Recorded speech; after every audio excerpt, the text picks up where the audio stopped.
করবে এবং বাংলাদেশের মানুষের লুটপাটের টাকা তারা বাংলাদেশের মানুষকে ফেরত দেবে সেই প্রত্যাশা রেখে পালিয়ে আসতে বাধ্য হয়েছেন। আমরা সেই মজলুম সাংবাদিক জনাব অলিউল্লাহ নুমান ভাইয়ের কাছ থেকে মহামূল্যবান বক্তব্য শুনেছি। এই পর্যায়ে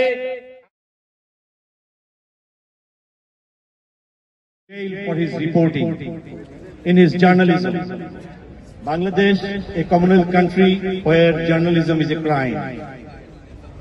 He wrote the report on Skype scandal. What was that?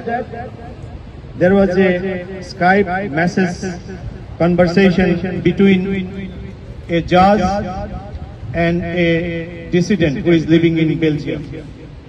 What will be the judgment of a very particular premium courts fighting for their homeland?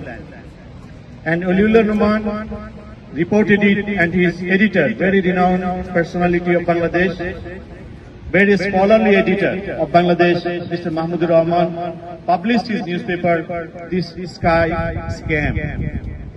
The judiciary was sold to politicians who are governing, who are looting Bangladesh last 17 years.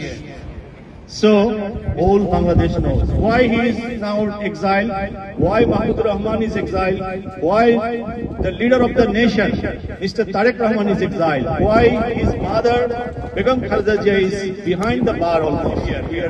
We are taking opportunity to submit our government to remind something that is about corruption, money laundering, and some other crimes. There is a Bangladesh and United Kingdom is morally, ethically, and by international law obliged to maintain this convention. And according to the convention, the mobility of dirty money, mobility of black, he stopped his business on 2005.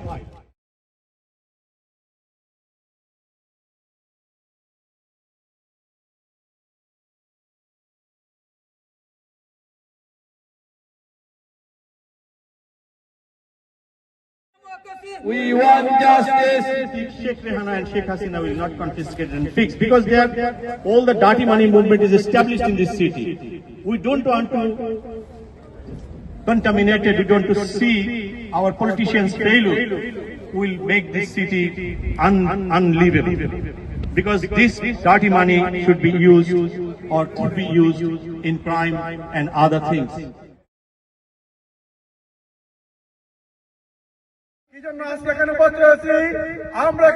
সরকারের লুটপাটের আন্তর্জাতিক তদন্তের দাবি উঠতে বন্ধুগণ, আমরা সবাই অবগত আছি যে সরকারের মন্ত্রী সাইফুজ্জামান তার হলফনামা বলেছিল তার কোনো সম্পদ নেই, তার সম্পদ কোথা থেকে আসলো? সে দেশে 300টা বাড়ি কিনেছে, কার টাকা এটা বাড়ি হয়েছে? এটা হচ্ছে আমাদের জনগণের টাকা। সে 30,000 টাকার মালিক হয়ে গেছে। একজন মুখ্যমন্ত্রী যদি এত টাকার মালিক হয়ে যায়, তাহলে সরকারের আমরা কত টাকার মালিক হয়েছে? বন্ধুগণ, এ সরকার বাংলার জনগণের টাকা হরণ করে খেয়ে ফেলেছি। এই জন্য আজকে বাংলাদেশের মানুষ আজ বাংলাদেশের মানুষ আন্দোলনে সব কিছু বাংলার জনগণের হাত থেকে নিয়ন্ত্রণ করা হয়। বন্ধুগণ, আমরা বলতে চাই সরকার যদি এখানে যদি সরকারের প্রতিমন্ত্রীর বাড়ি তদন্ত না হয়, আমরা আন্তর্জাতিকভাবে আমরা ব্যাংক ডাকাতি মিডিয়ার মাধ্যমে আপনারা এত কষ্ট করে আসে আমাদের বক্তব্যগুলো পডকাস্ট করতেছেন বন্ধুগণ, কিন্তু বাংলাদেশে আমরা কথা বললে কি বাংলা জনগণ আজ কথা বলতে পারতেছে না। আর কথা বললে তাদেরকে কি হয়ে যায়, তাদেরকে গুম করে যায়। বন্ধুগণ, আজকে গুম হত্যা বন্ধ করে সরকারকে বলতে চাই গুম বন্ধ করুন এবং লুটপাট বন্ধ করে জনগণের অধিকার ফিরে দিন। জনগণ অধিকার ফিরে না দেন তাহলে আমরা একের পর এক আন্দোলন চালিয়ে যাবো ইনশাআল্লাহ। এই আশা ব্যক্ত করি।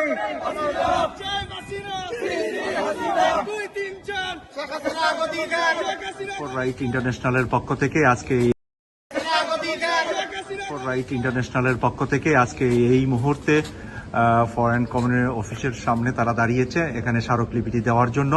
এখন আমরা দেখছি যে এখানে নেতৃত্ববৃন্দরা অপেক্ষা করছে এই ব্রিটেনে আজকের এই ঐতিহাসিক অনুষ্ঠানটি আমরা সরাসরি আপনাদের সামনে তুলে ধরছি ইউকে কসবা টিভির পক্ষ থেকে।